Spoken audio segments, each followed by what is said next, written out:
नमस्कार दोस्तों, मैं हूं योगेश शर्मा। मैंने आपको कमिट किया था कि मैं डेली एक मोटिवेशनल स्टोरी लेके आऊँगा आप लोगों के लिए, जो किसी न किसी माध्यम से आपके जीवन में परिवर्तन लेके आएगी। आज मेरी जो कहानी है वो एक राजा से रिलेटेड है। एक राजा जो है अपने पुत्र को, जब राजा की डेथ हो जाती है तो उसके पुत्र को जो है राज्याभिषेक के लिए तैयार किया जाता है। तो राज्याभिषेक के टाइम पे जब उसका शपथ ग्रहण समारोह होता है ना, तब जो है अपने को पता होगा शपथ में जो है अपन ईश्वर को साक्षी मान के और जो है शपथ ग्रहण करवाते हैं।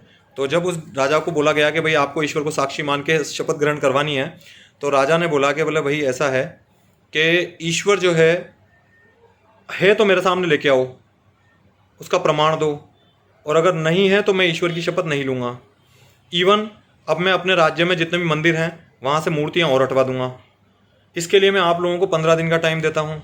मेरे राज्य में या राज्य से बाहर जो भी विद्वान हैं वो मुझे आकर के या तो प्रमाण प्रस्तुत करें ईश्वर का, अन्यथा मैं मंदिरों से मूर्तियाँ हटवा दूंगा। अब ये जो है पूरे राज्य में फैला दी गई ये सूचना कि भाई राजा ने जो है 15 दिन का टाइम दिया है, अगर आप जो है अपना कोई प्रमाण प्रस्तुत करने में सक्षम हो तो ईश्वर का प्रमाण देवे, अन्यथा जो है मंदिरों से मूर्तियाँ हटवा दी जाएंगी। राजपुरोहित जी परेशान हो गए।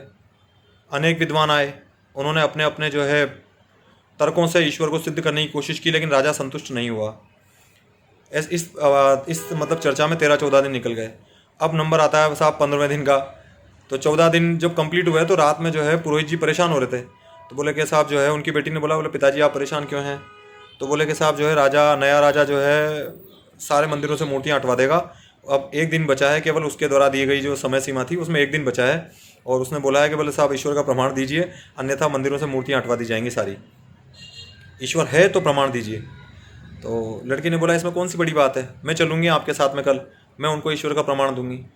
अब जो है राजपुरोहित जी की जो कन्या थी वो साथ में चली गई उनके, राजमहल में आ गई। राजमहल में आकर के राजा को बोला कि हाँ राजन पूछिए आप। तो राजा ने बोला कि बोले ईश्वर है, उसका प्रमाण क्या है? तो इसके लिए राजपुरोहित जी की जो कन्या है उन्होंने बोला कि बोले आप ऐसा करें, मेरे को एक कटोरा दूध ला के दे दीजिए। एक कटोरे में दूध मंगवा दिया गया राजा की आज्ञा से। अब जब जो है राजा ने मतलब वो जो कन्या हैं उन्होंने बोला कि बोले साहब राजन, इस कटोरे में आपको क्या दिख रहा है? तो राजा ने बोला कि मुझे दूध दिख रहा है।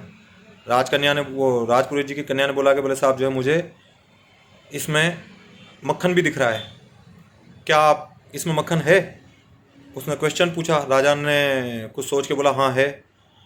कन्या ने बोला कि बोले जिस प्रकार से इस दूध के कण कण में मक्खन है, लेकिन वो मथने से, जब दूध के ऊपर मेहनत की जाएगी, उसको मथा जाएगा, तभी आप मक्खन निकाल सकते हो, उसी प्रकार से इस जगत के कण कण में ईश्वर व्याप्त है, लेकिन आप तभी जान सकते हो निधिध्यासन द्वारा, प्राणायाम द्वारा, योग द्वारा, वेदांत का श्रवण मनन और चिंतन करने से आप ईश्वर को प्राप्त कर सकते हो। तो उसके लिए आपको मथना पड़ेगा स्वयं को, तब जाके आप ईश्वर को जान सकते हो। राजा कुछ सोच के बोले ठीक है, मैं मान लेता हूँ कि ईश्वर का प्रमाण है, ईश्वर है, लेकिन वो इस समय किसे देख रहा है? इस क्वेश्चन का जवाब देने के लिए कन्या ने बोला कि आप एक मोमबत्ती मंगवाइए। मोमबत्ती आ गई। बोले इस मोमबत्ती का जो प्रकाश है, ये मोमबत्ती की जो लो है, ये किस ओर देख रही है, आप बता सकते हैं? राजा बोला कि बोले चारों ओर देख रही है। बोले ईश्वर प्रकाश स्वरूप है।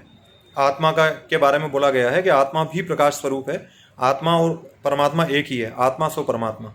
तो वो चारों ओर देख रहा है, प्रकाश स्वरूप है, उसका चारों तरफ प्रकाश बिखरा हुआ है, वो चारों तरफ देख रहा है। जिस प्रकार से मोमबत्ती की लो चारों तरफ देख रही है, ईश्वर भी चारों ओर देख रहा है। ठीक है, राजा इस तर्क से भी संतुष्ट हो गया। तीसरे नंबर पर आया कि बोले साहब जो है आपको ईश्वर इस समय क्या कर रहा है?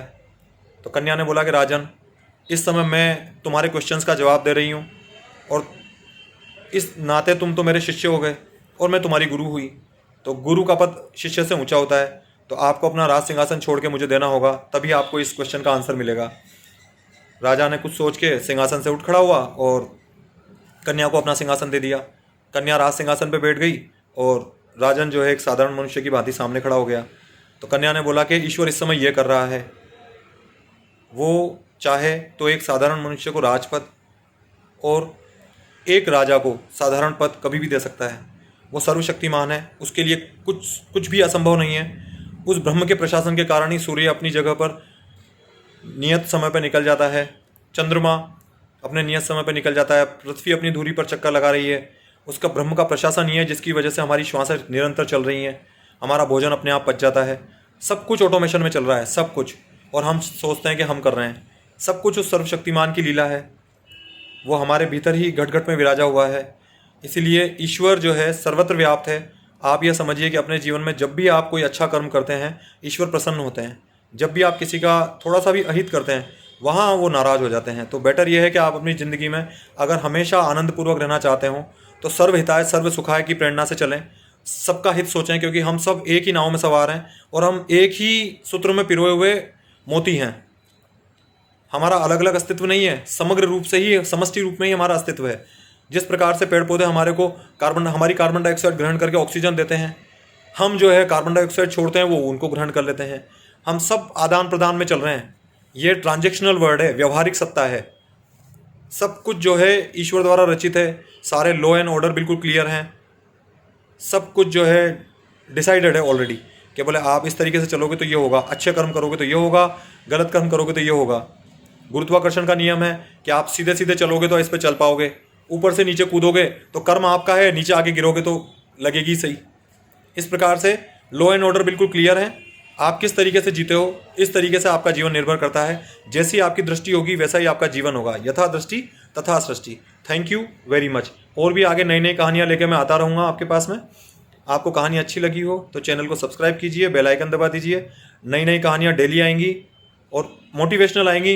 ये आज की जो कहानी थी ये फिलोसॉफिकल है, जो कि आपको कहीं ना कहीं ईश्वर के प्रमाण के संबंध में अपना मत रखेगी और आपके भीतर एक ईश्वर के प्रति जो एक धारणा है वो स्ट्रोंग होगी। आपकी भक्ति बढ़ेगी ईश्वर की तरफ। Thank you very much.